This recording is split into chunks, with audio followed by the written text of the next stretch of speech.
Hola a todos, bienvenidos a este nuevo podcast evolutivo. Soy Livia. Hoy comenzamos esta nueva serie que trata sobre la autoestima y el amor propio.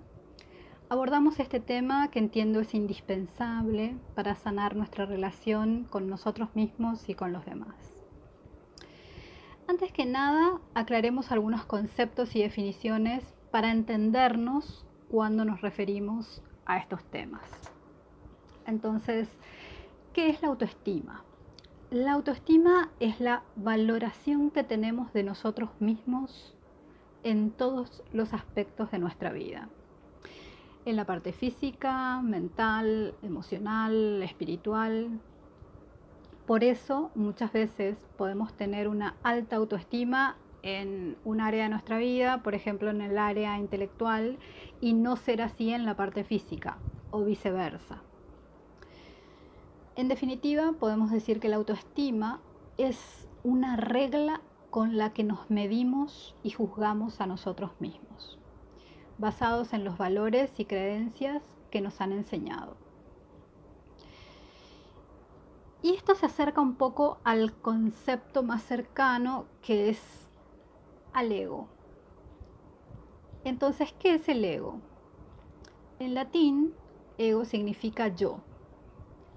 En psicología y filosofía es el concepto que tenemos de quién somos. Para que se entienda un poco mejor, les voy a explicar desmenuzándoles cómo se crea el ego. Desde que nacemos y somos separados del cordón umbilical de mamá, vamos creando en nuestra mente la idea de quién soy. Y entonces recibo nombres, probablemente una religión, un estatus económico, un nivel sociocultural, una nacionalidad, un idioma, una serie de creencias de si soy del sexo masculino o femenino, de cómo debería ser. Incluso probablemente recibimos como herencia un equipo de fútbol. Todas estas características que uno no eligió, más los valores de nuestros cuidadores primarios, nuestros educadores y de los allegados más cercanos, van agregando contenido a estas características.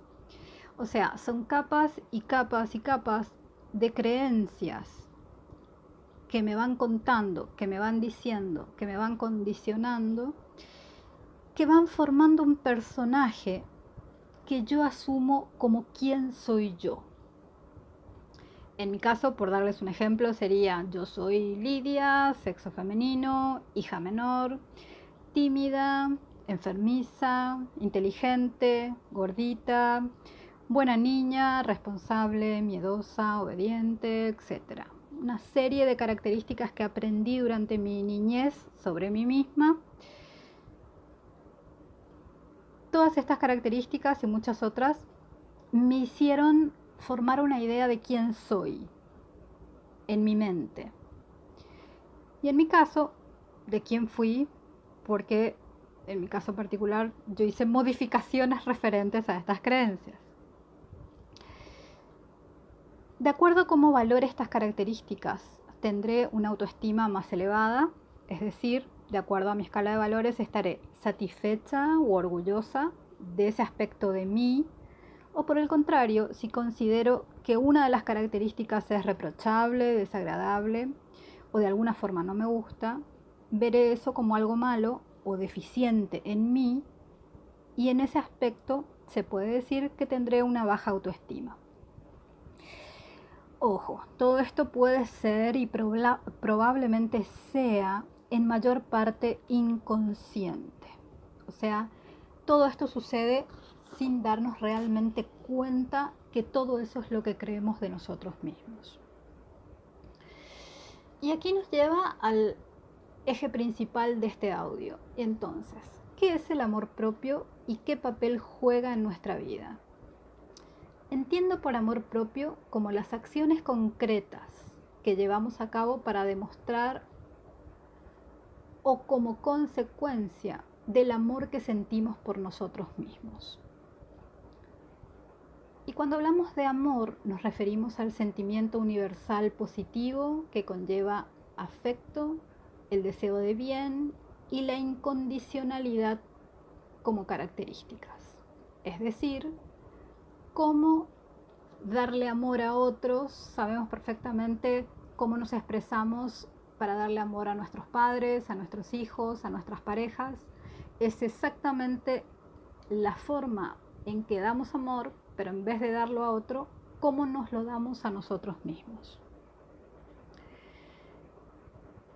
El amor propio da fuerza, da poder y da valentía, porque depende únicamente de nosotros el recibirlo.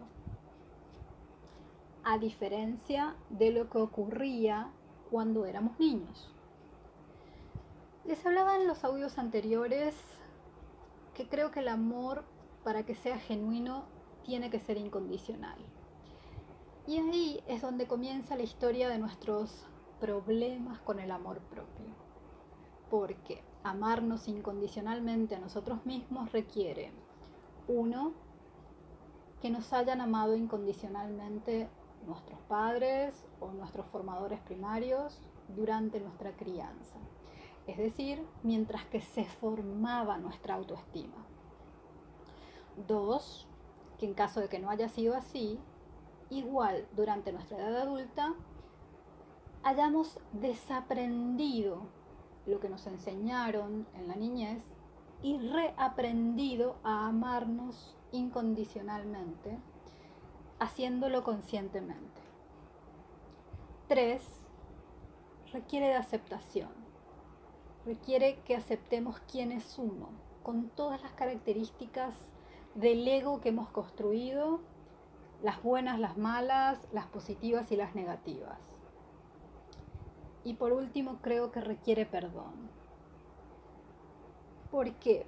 Porque sea lo que sea que hayamos vivido en nuestra niñez, una vez aceptado, podamos perdonarnos a nosotros mismos y perdonar a las personas involucradas en este proceso, entendiendo que cada una entendió la vida desde su propia experiencia, desde sus creencias y desde su nivel de conciencia.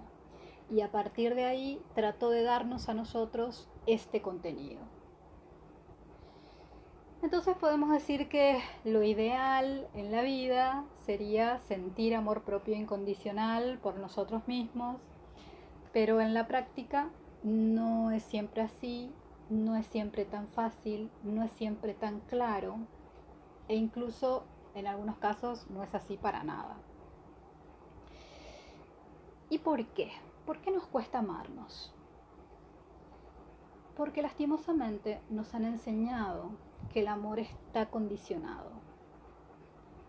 Nos enseñaron que tenemos que ser de tal o cual manera para ser dignos de recibir amor. Estos condicionamientos que vienen desde la infancia, cuando por ejemplo nos decían, mamá te quiere mucho cuando te portas bien, o papá no te va a querer si sos desobediente. E incluso las más inocentes como hay que comer toda la comida para ser grandes y fuertes y que mamá te quiera mucho. O cualquier variación de estas, estoy segura que se le viene a la cabeza un montón. ¿Saben a lo que me refiero? El tema es que cada vez que nos condicionaron el darnos amor a tener algún tipo de conducta, nos moldearon para ser el adulto que somos hoy y de alguna forma creer que ser como naturalmente éramos no era suficiente para ser amados. Y esto nos produjo en nuestro inconsciente la idea o la creencia de que necesitábamos ser alguien más o algo más o alguien diferente. Y esto condicionó la forma en que nos amamos a nosotros mismos y a los demás. Y este condicionamiento pasó a formar parte de nuestro ego, es decir, de quién somos y de alguna forma afectó a nuestra autoestima, es decir, a cómo y a cuánto nos valoramos. Pudiendo haber sufrido desde efectos leves, cuando crecimos con padres amorosos, cariñosos, presentes y equilibrados emocionalmente, en un cuadro idealizado, cosa que realmente es muy poco probable que haya existido desde el momento en que todos nuestros padres son también seres humanos e imperfectos y condicionados a su vez, ¿verdad? Pero que hicieron lo mejor posible, hasta efectos realmente terribles donde hemos sufrido heridas graves en nuestro yo, que se conocen como las heridas emocionales de la infancia. La herida del abandono, la herida del rechazo, la herida de la injusticia, la herida de la traición y la herida de la humillación.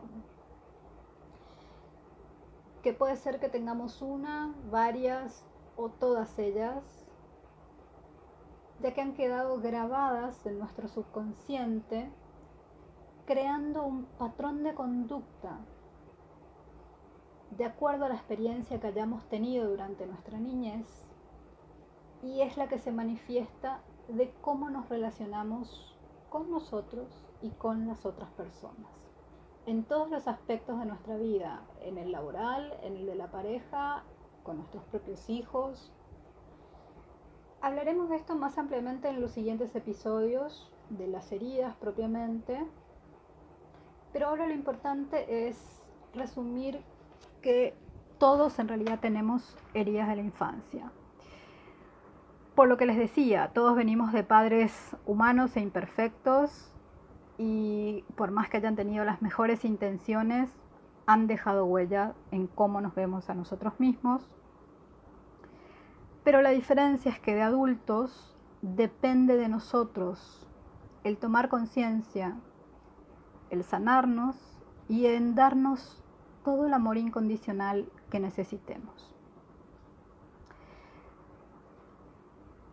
Quiero hacer una salvedad aquí referente a que todas las experiencias son únicas, porque nuestras historias son únicas, porque nuestro armado del ego son únicos. Entonces hablamos siempre de generalidades con las que a lo mejor todos podemos sentirnos identificados, pero quiero dejar aclarado que entiendo perfectamente que cada historia es única y particular, por lo cual la sanación y el desarmado a lo mejor de esas creencias también requieren de tratamientos que sean personalizados. A lo mejor lo que yo les cuente aquí les va a servir en líneas generales, como una idea, como una creencia, como una posibilidad o una apertura diferente al camino que están recorriendo, pero cada historia es en sí particular y única. Eso quería dejarlo aclarado. Bueno, hasta aquí el episodio de hoy. Les dejo con este planteamiento para que revisen cómo se aman a ustedes mismos, si se dan todo lo que necesitan, pueden disfrutar siendo ustedes mismos, pueden poner su valoración en las cosas buenas y malas de ustedes mismos y aceptarlas totalmente. Qué tan saludable está esa autoestima. Y sobre todo, si es que pueden autoabastecerse de ese amor sin esperar que el amor venga de afuera, de conseguirlo externamente. Bueno, los dejo pensando, nos encontramos en el próximo episodio. Espero que este haya sido de utilidad.